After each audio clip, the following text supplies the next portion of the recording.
Welcome to the Sportsman's Voice Roundup, your weekly look at conservation and sporting community news happening across the nation and on the Hill. Thanks for tuning in. This is the TSV Roundup. Welcome back, everybody, for this week's edition of the Sportsman's Voice Roundup, your weekly look at conservation news from across the nation. This week, we thank our supporters, Bass Pro Shops, Richard Childress Racing, and Hornady Manufacturing. Thank you so much for your support. Good show lined up for you today. We got some good stuff coming to you from our team out in the field and on the hill. Before we do that, little housekeeping. Our NASC Summit is fast approaching. So those of you that have yet to register, you want to do that now. Get everything squared away, get your registration in, get your outdoor activities selected. The spots are filling up fast and furious. So special deal for this audience only. As we said some months ago, there was early bird registration that has since passed. But for you, the listening audience only, if you are joining us in Memphis for the week of December 9th, go to registration and right before you hit checkout, enter the promo code BIRDMAN, BIRDMAN, for a discount that is the same as the early bird. Save yourself $50 on that registration. Again, enter the promo code BIRDMAN, BIRDMAN, to get $50 off your registration for the NASC Summit. And we do hope to see you in Memphis. We got a great agenda lined up, some great outdoor activities. It's shaping up to be a really great time. The Ducks Unlimited Pyramid there with Bass Pro. So we're in a cool spot, hanging out on Graceland. It's going to be a whole lot of fun down there in Western Tennessee. So that is being brought to you by the Tennessee and Mississippi Legislative Sportsmen's Caucuses, teaming up on NASC this year. And they are going to bring all that Tennessee and Mississippi have to offer in the best way. So again, go to the Summit homepage on congressionalsportsman.org. Get to the Summit page. Go to the registration at checkout. Enter the promo BIRDMAN, BIRDMAN, to get your discount. Now, on with the show. This week's lead story from your very own host here, your humble host, New Hampshire Governor Kelly Ayotte, the latest to join the Governor Sportsman's Caucus. Very happy and pleased about that. Bring you that story here in a little bit. CSF, we're also welcoming in a new teammate in the Mountain States, Rocky Mountain States, that is. So we'll introduce you to that new teammate. Atlantic States Fisheries Commission fumbles once and scores twice. CSF leads effort to protect science-based wildlife management, defeating animal rights activists. We're visiting the owl situation in California. Critical issues impacting Florida's sporting community in 2025. And finally, we wrap things up with quality access requires quality habitat.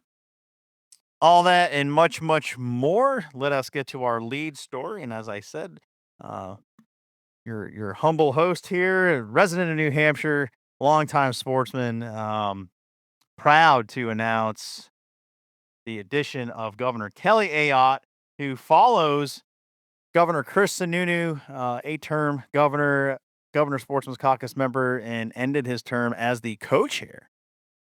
So Governor Ayotte continues that long tradition of the corner office being represented that goes back many governors, recognizing and understanding the importance of our hunting and sporting heritage here in the Granite State and what that all means.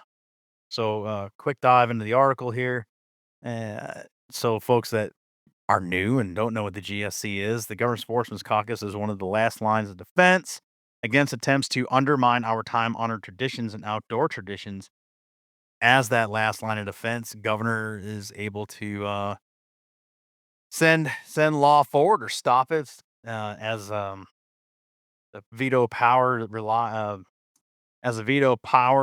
rests in their responsibility. So that's why the Governor's Sportsman's Caucus is a critical component of CSF's three-pronged approach to our mission. And by joining the GSC, Governor Kelly Ayotte demonstrates her dedication to the Granite State sportsmen and women. So officially, this took place on October 22nd, and she has become the 29th active governor this year to join the GSC. It is a bipartisan network, so as everything we do and work with here at CSF, that is a standard there.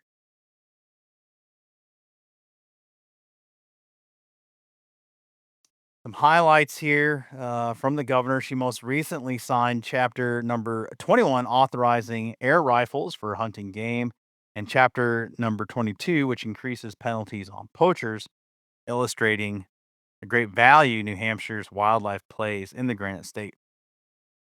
As I said at the top, Governor Ayotte continues the long tradition of the corner office, strongly representing the sporting community in the Live Free or Die state, to include the most recent co-chair, Chris Sununu.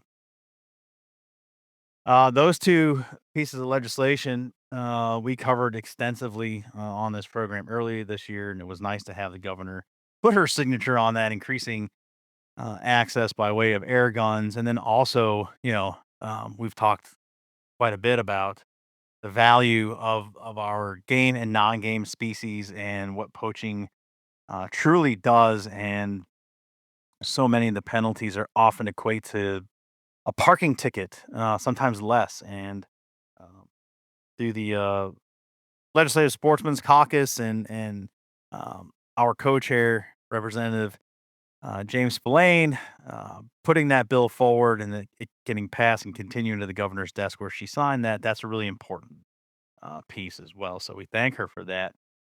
This quote from the governor: "Hunting and fishing are a proud part of our way of life in New Hampshire. I'm proud to join the Governor's Sportsman's Caucus so we can continue supporting hunters and anglers in our state and across the country." She continues, "I want to thank Redbird and the Congressional Sportsmen's Foundation for advocating for sportsmen, and I look forward to working together to ensure Granite Staters can continue to hunt, fish, and enjoy the great outdoors." End quote.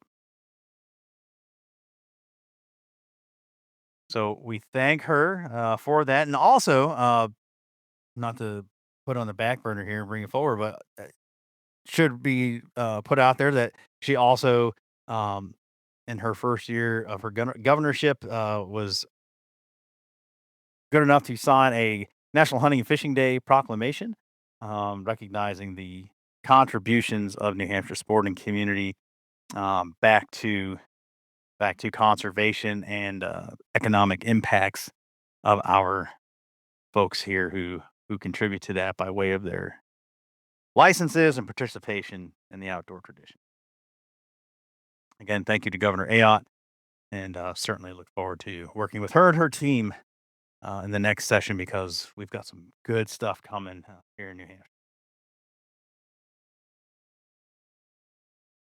As we always do, right after the lead story, want to remind you, as long as you're not driving, to pull out your phone. Most of you, like I've said, are listening to us on Apple, so you can go to the program, go to the top, make sure you follow us, hit that follow button, and then scroll down to the end of this episode. There'll be 5 stars. If you would please hit that 5 star. It helps us become more discoverable. New audiences find us, get this great information, have a more informed uh, community and electorate. And then for the legislators out there that are listening, don't miss the latest and greatest. It'll show up in your feed. Pass it on to your colleagues so they're getting a lot of good sourced information by way of this program. So we thank you for that. That participation helps this show, makes it what it is. The other folks are primarily listening to us on Spotify, so you can do the same thing there. You can subscribe, you can even rate, and again, all that takes less than 30 seconds to do, and it is appreciated. And so, thank you for your active participation along with your listenership. Let us continue. We have a new state coordinator in the Rocky Mountain states. Recently, Nate Serlin joined the organization as a Rocky Mountain States coordinator. In his role, Nate will work closely with the state legislative sportsmen's caucuses under the National Assembly of Sportsmen's Caucuses and members of the Governor's Sportsmen's Caucus in Colorado, Idaho, Montana, New Mexico, and Wyoming to protect, promote America's outdoor traditions. This lead quote from our new team member, Nate. Our sporting and outdoor heritage is under constant siege, and the Congressional Sportsmen's Foundation is the tip of the spear in defending our way of life. He continues, I'm proud to join CSF and work amongst a team dedicated to the issues so close to my heart, end quote. Nate comes to us with a considerable amount of experience by way of some pretty nice internships at AARP, Ducks Unlimited. He did a resource management internship with U.S. Forest Service, 2 seasons up in Alaska, a field organizer for a Senate campaign at the Fed level, and most recently worked in the Montana House legislature as a legislative aide, and also worked for the Montana Legislative Sportsmen's Caucus.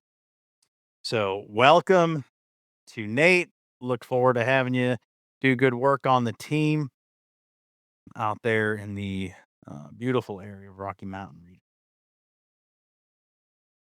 All right, fisheries time. This coming from Chris Horton. Management of several important marine fisheries for recreational anglers along the Atlantic seaboard, such as striped bass, red drum, and Atlantic menhaden, are managed cooperatively by 15 member states of the Atlantic State Marine Fishery Commission, ASMFC. This year's commission annual meeting presented the commission with no shortage of hefty decisions, and some of those decisions were in line with Congressional Sportsmen's Foundation support, while others left CSF and anglers scratching their heads. The commission elected to maintain status quo management of striped bass for 2026, preventing unnecessary season closures to protecting coastal economies. In Atlantic states, particularly in the southern region, were provided more flexibility in managing red drum as the stocks range shift and the population dynamics change. While menhaden are supposed to be managed to an ecological reference point, ERP, to leave enough of these critical forage fish in the water for striped bass and other dependent species, the commission effectively abandoned this approach in their decision to only reduce a quota by 20%. The annual meeting was held last week in Dewey Beach, Delaware. We were there for NASC a handful of years ago, with several important decisions on the commission's agenda. CSF was actively engaged in the comment opportunities leading up to the meeting. While two of the management decisions important to CSF had positive outcomes, one did not, as we highlighted in the highlight. Draft Addendum 3 to Amendment 7 of the Interstate Fishery Management Plan for the Atlantic striped bass proposed, among other changes, an additional 12% reduction to fishing mortality, which included more season closures to only slightly improve the odds that the population rebuilds by an arbitrary 2029 deadline. CSF advocated against the proposed closures, citing the striped bass removals were already at a 30-year low, and current regulations are clearly working as the number of larger fish in the population continues to grow towards the rebuilding target. Environmental variables, not fishing effort, are driving striped bass population abundance. Fortunately, the commission chose to maintain regulatory status quo, avoiding unnecessary striped bass fishing closures for now. Yeah, and as a recreational fisherman up here for striped bass, I'm pleased that that happened because we are down, have been down to a single fish in a very small slot, um, to do what Chris outlined there, and making sure that the fishery is rebuilding. And that's a big deal around here, and up and down the eastern Atlantic seaboard here. Mid Atlantic on up. It is a big deal. Drives economies. Recreational fishing for them is a big deal, and our guides are out there, and local businesses do so much just from the fishermen and people that come to this area to fish, just like they go down to the Chesapeake Bay there and fish for stripers down there. And at any rate, it's closing that season would have been uh, a bad thing locally. And as it said, for an arbitrary deadline. So we're glad that did not happen. Continuing on to the southeastern states here with red drum. Red drum are an important recreational species, their popularity of which continues to grow as the stock expands northward. The Commission advanced Addendum 2 to Amendment 2 to the Interstate Fishery Management Plan for red drum, which presented several opportunities to modernize red drum management by providing more flexibility to the states, particularly in the Commission's southern region. CSF joined the American Sport Fishing Association in formally commenting in support of these measures. All right, finally, the not so good news here. In 2020, the Commission implemented ecological reference points for Atlantic Menhaden, a historic step in considering the value of these forage fish for the ecosystem. At last week's meeting, the Commission was tasked with reviewing the results of a recent Atlantic Menhaden stock assessment, which found that the original um, reference points should be adjusted to reduce harvest. While recent harvest estimates determine the fishery is not overfished on a single species model, a substantial reduction in menhaden fishing effort is necessary to have at least a 50% probability of meeting the removal target. CSF submitted comments in support of managing to the reference points, while the commission accepted the updated reference points. Unfortunately, they enacted not to make the reductions to the menhaden harvest that are necessary to achieve the reference point target and effectively ignored their own management objectives. Heading down to the hill here, back on October 29th, the U.S. Senate resoundingly voted to protect science based wildlife management by rejecting a proposal, SJ Resolution 69, to overturn the U.S. Fish and Wildlife Service's barred owl management strategy, an effort influenced by some of the nation's leading anti hunting and animal rights activists. Leading up to the vote, the Congressional Sportsmen's Foundation worked directly with nearly 60 U.S. senators in the Congressional Sportsmen's Caucus to see this proposal defeated. It is estimated that the northern spotted owl ranges from 3,000 to 5,200 birds in total. One of the biggest threats facing spotted owls is the non-native invasive barred owl, which outcompetes the threatened native spotted owls. To address this issue, in 2024, Fish and Wildlife Service released a comprehensive plan to authorize the science-based removal of barred owls across certain portions of the spotted owl range in the Pacific Northwest.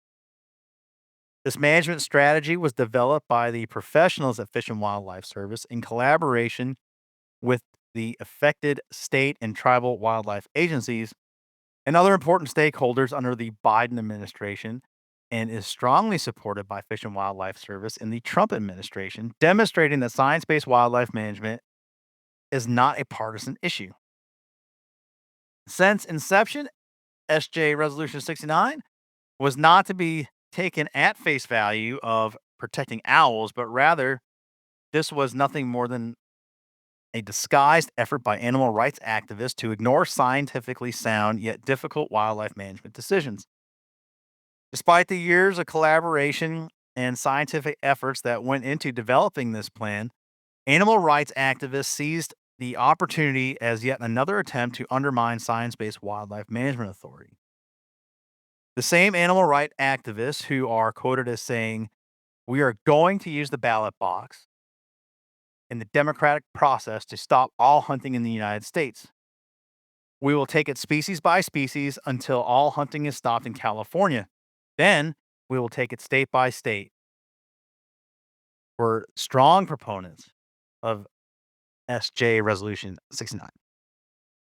This quote from CSF Senior Vice President Taylor Schmitz: "By voting to reject this proposal, the U.S. Senate, including a majority of the members of the Congressional Sportsmen's Caucus, voted soundly to defeat the efforts of anti hunting and animal rights activists who continually seek to replace science with emotions when it comes to managing our nation's wildlife.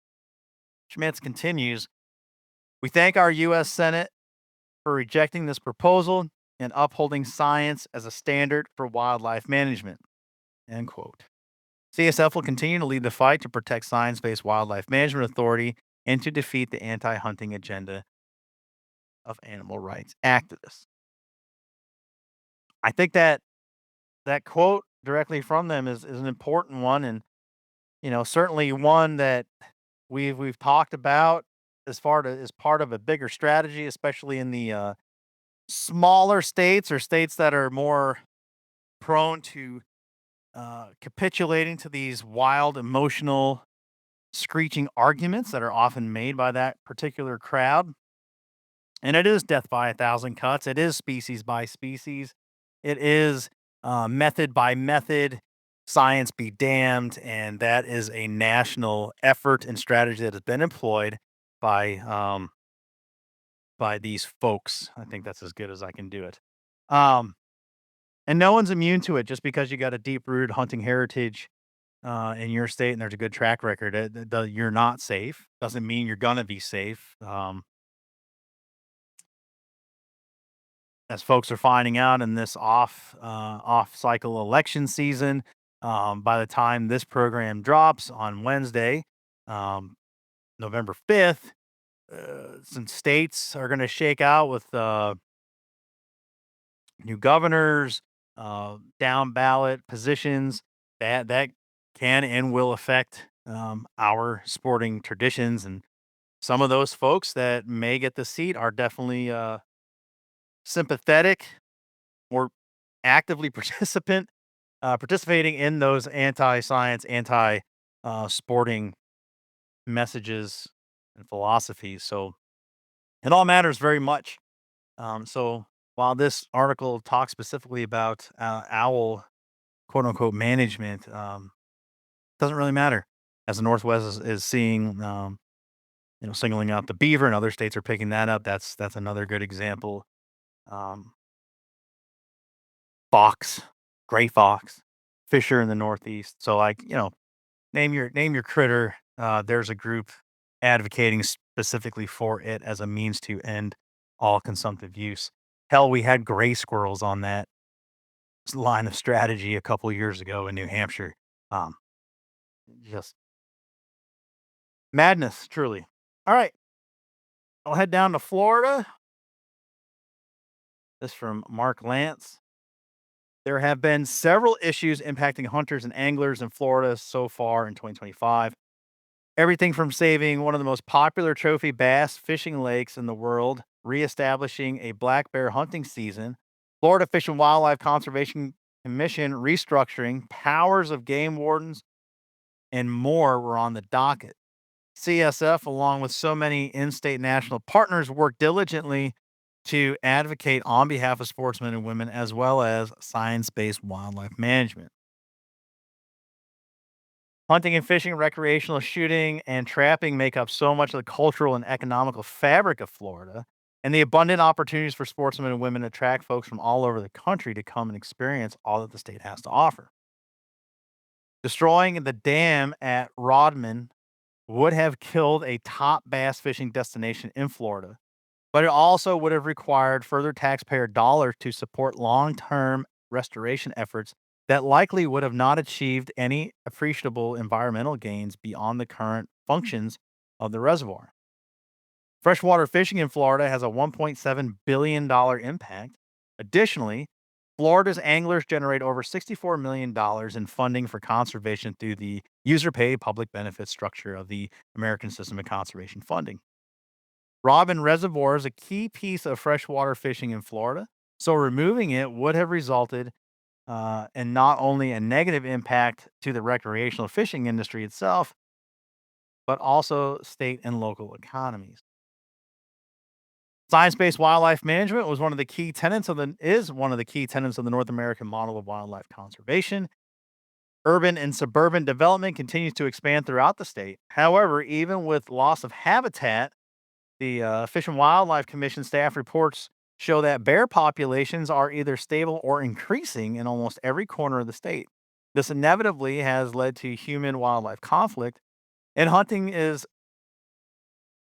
far and away the best tool when it comes to managing increased populations, maintaining genetic diversity, and mitigating human wildlife conflicts. The Commission's science supported a highly regulated hunt, and the Commission listened to that science, CSF, and our partners to vote in favor of reestablishing a hunting season. Again, that was covered extensively as well, up to the passage and beyond with some of the results of the lotto system there. Lastly, the open fields doctrine holds that the expectation of privacy provided by the Fourth Amendment does not extend to open fields or other wooded properties, regardless of whether the property is posted. Evidence obtained by game wardens is admissible even if no warrant has been issued, and that's pertinent because their investigation is that of wildlife and fisheries, which are held in public trust. This issue has become hotly contested in several states across the country, and some states have rejected the open fields doctrine, holding that the guarantee of their respective state constitutions provide for increased protection from from unreasonable searches. Some stats on those engagements there. CSF submitted comments to Governor DeSantis's office requesting a line item veto of 1528B within Senate Bill 2500 that would have appropriated $6.25 million dollars to the Florida Department of Environmental Protection to develop a plan to restore Ocklawaha River. This plan would have included the destruction of the 9,500-acre Rodman Reservoir in Northeast Florida before Governor DeSantis vetoed 1525B. Going back to the black bear deal, Florida Fish and Wildlife Conservation Commission unanimously approved the reestablishment of the black bear hunting season in Florida for the first time since 2014. 163,459 people put in for one of the 172 available permits, generating over $800,000 additional dollars for black bear conservation. Lastly, House Bill 1133 would have one provided a geographical representation on the commission, and two required that game wardens also refer to as conservation officers be held the same way rules regarding entering private property as in any other state law enforcement entity. HB 1133 was vetoed by Governor DeSantis. All right, wrapping the show up here. This from Bob Matthews. Quality access requires quality habitat. For hunters, access alone does not lead to a satisfying experience. For hunters, access alone does not lead to a satisfying experience. The quality of the habitat on the land being accessed, whether public or private, often determines whether a day of field ends with close encounters with the target species or ideally a punch tag. As the original conservationists and responsible stewards, it is imperative for sportsmen and women to support and participate in programs that result in habitat improvement to protect our outdoor pursuits. Earlier this month, Jim Inglis, an Ohio sportsman and friend of CSF, snapped a picture at a property on which he just completed a prescribed burn to rejuvenate native grasses and improve wildlife habitat. Wearing his yellow fire gear, Jim posed next to a sign marking the property as part of the Ohio Landowner Hunter Access Partnership, the state's public access to private lands program funded through the Farm Bill's Voluntary Public Access Habitat Initiative program. Programs like the Landowner Hunter Access Partnership demonstrate how voluntary partnerships between landowners and hunters can expand public access while expanding habitat quality, enhancing habitat quality.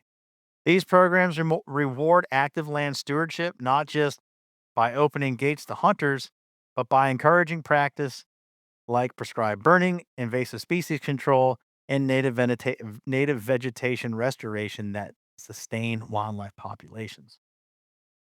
As many sportsmen and women know, access alone isn't enough. Without quality habitat, access loses its purpose.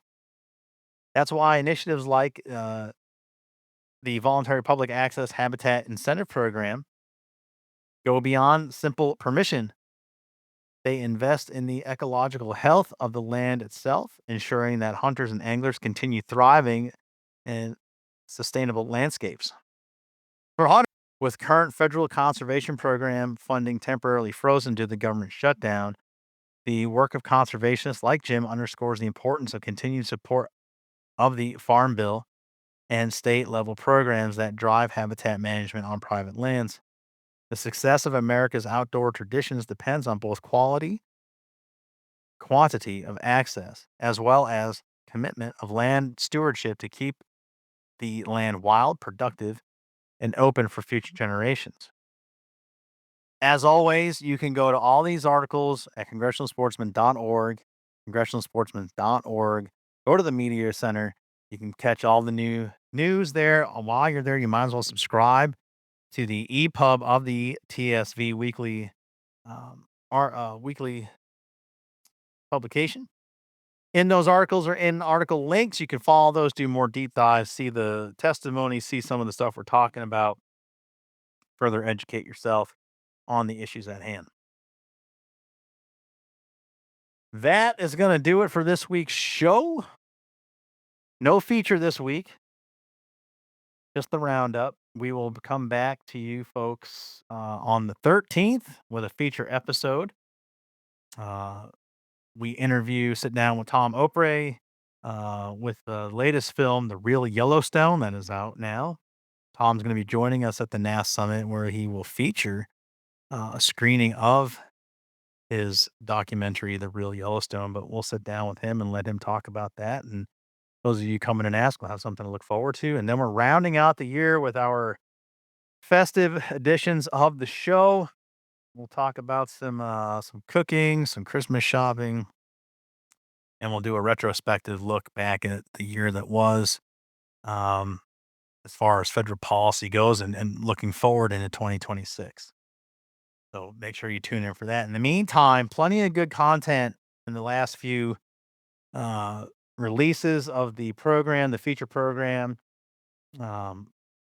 Last week we rolled out a very nice conversation with 4 ladies, professional ladies that went down and enjoyed a hunt camp together in Texas. You can listen to that.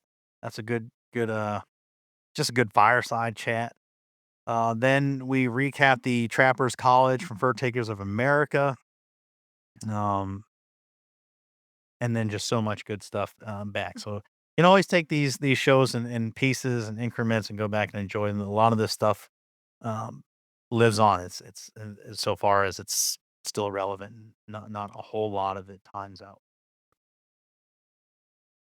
Again, don't forget, if you're coming to ask and you haven't registered, do so now using the promo code, just for this audience only, the promo code Birdman, BIRDMAN, BIRDMAN. Tell them Fred sent you.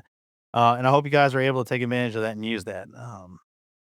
And again, like I said, it's for this audience only. It won't be put out on social, emails, or anything else. So you guys, exclusive discount just for you. All right, that'll do it. I hope you guys are having fun out in the woods and waterways, well into hunting seasons here. Sweet November. If you're a whitetail hunter, you know what that means, and things are fixing to get wild out there. So look forward to that. Trapping season is kicked off. So for those few of us that are out there engaging in the fur bearer management by regulated trapping, tight lines to you, tight chains. Hopefully your trap checks are going well and you're able to make use of some of that great quality renewable fur that is out in the landscape and doing your part for management and saving nesting birds and other critters, maintaining healthy groups of all those species. So at any rate, have fun out there, get home safe to your families every night, and enjoy what we work so hard for and get to this point every year. We'll see you next week, folks. As always, CSF is your inside connection to outdoor legislation. Have a good one. See ya. Thanks for joining us on this edition of the Sportsman's Voice podcast. Ladies and gentlemen, your support is crucial, and you can help us out right now by leaving a review, filling in those 5 stars where available, sharing this episode with friends and family, and engaging with us socially. CSF can be found on Facebook, Instagram, and X, formerly known as Twitter. Together, we can protect the outdoor sports we love and continue to keep you informed wherever you are. That's it for this week. Until next time, we'll see you later.